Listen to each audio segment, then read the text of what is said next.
জাতীয় সংসদ নির্বাচন, গণভোট এবং বিদ্যমান আইন শৃঙ্খলা পরিস্থিতি নিয়ে স্থানীয় গণমান্য ব্যক্তি, জনসাধারণ ও প্রার্থীদের নিয়ে মতবিনিময় সভা করেছেন কুষ্টিয়া পুলিশ সুপার।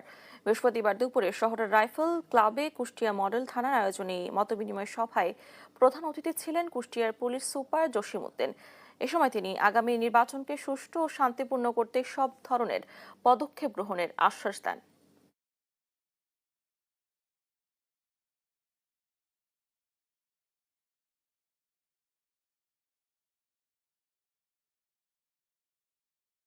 এবং তারা বলেছেন যে নির্বাচনে একটা সুষ্ঠু পরিবেশ বজায় রাখার জন্য যা যা করণীয় ওনারা ওনাদের পক্ষ থেকে করবেন এবং ওনারা ওনাদের সমর্থকদের, ওনাদের আর যারা কর্মীরা আছেন তাদেরকেও একই মেসেজ দিবেন।